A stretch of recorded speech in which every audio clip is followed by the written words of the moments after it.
Okay, so I can't find a simple way to organize my thoughts on this, so I'm gonna give a little TLDR on the theory, then have my mess of thoughts after it, which you can watch if you want to understand how I got there. Sounds good?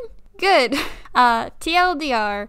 There once was an overarching culture that had hold of Teyvat, and at some point, some great power decided that they didn't want that, so they abandoned Enkanomiya and sent the nail to Dragonspine and the Upside Down town in the Chasm. Dragonspine's nail made a blizzard, and Upside Down towns screwed with gravity. The quest we went on was a result of the curse that took hold of the Khaenri'ah people, which had turned into the Black Mud, infecting both the Ruined Serpent and the nail. Cool? Cool.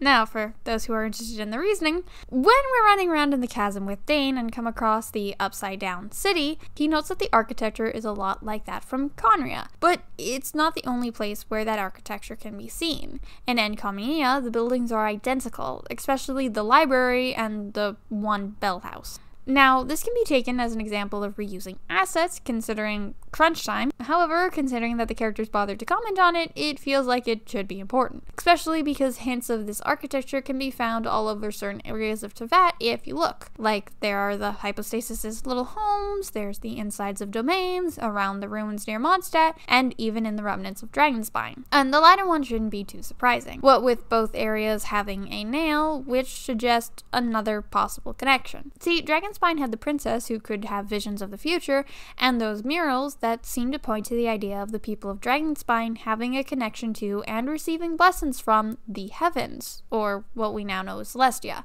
It was seemingly due to this connection that the nail was sent to Dragonspine and brought with it the eternal winter, as afterwards their prayers were no longer answered.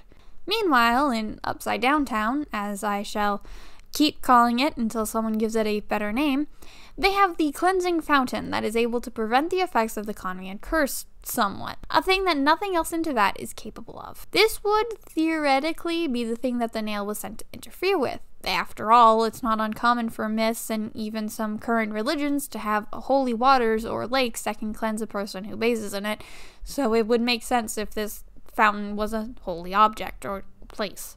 Though we don't have any documentation about the location as of 2.6, based on how little there is to the area in the way of buildings and the fancy healing fountain, it seems as if this location was actually once a shrine dedicated to the old gods. The old gods who we know about thanks to Enkanomiya and the book called Before Sun and Moon. Now there's a lot of info that I won't get into because it's a lot, and I did that already and Paimon might be a sea leap, but to boil down what we need for this is that there was once a primordial one who was running around and split themselves into parts to have little mini-gods, including the god of time who we can see mentioned in Mondstadt, and they did this to fight invaders from another world. After the war, the primordial one seemingly lived on, but was also disconnected from the people as those in Enkanomiya were forgotten about. Now, obviously, Enkanomiya and Khaenri'ah aren't exactly religious locations with clear-cut connections to the gods or some holy power like the other two locations, which not only doubles down on the idea that the nail were sent to places with the connections to the heavens, but also gives us a better idea of the world at the time. Despite the fact that the locations were all so far from one another, they clearly show a type of unity or control that had once had a grasp over Teyvat, and it would have been all over Teyvat, or at least all that we have seen so far. As we know, the ley lines create echoes of the memories that were once around them, and the trees seem to allow the space around them to just constantly emulate what once was. Based on the fact that they had records and stories about the world prior to the primordial one, this culture seems to have originated in Enkanomiya. Where it ended is less clear, though it seems to have been before the calamity.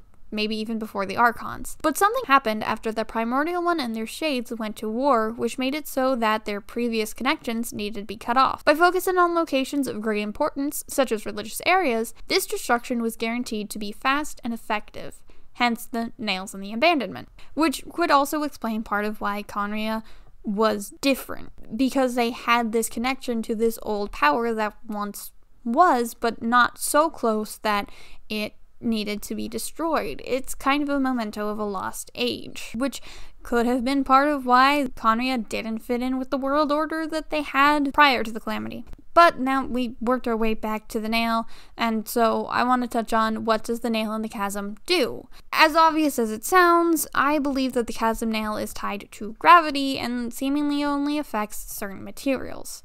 This was not a problem for many years, not until the Khaenri'ah curse came into contact with it. See, it seems that once the curse has finally taken them over, the hilichurls turned into the black mud. After a while, the corruption affected the nail, and then the curse became another thing that the nail pulled towards it, hence the black mud getting more prominent.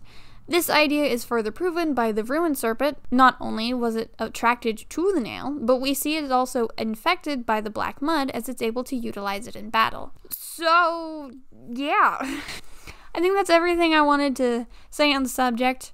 Sorry for this one being more rambly than usual. There's probably a lot more cuts as well because my dog decided he wanted to play. Yeah, I'm calling you out. You let out a big sigh. I'm calling you out.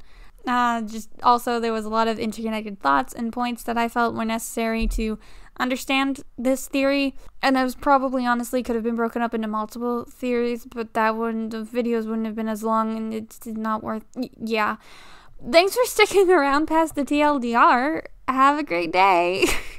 Bye. Oh, this was a train wreck.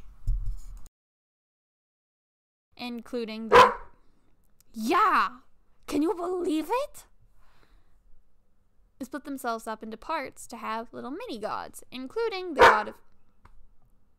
You just don't like the god of time. What do you know that I don't know?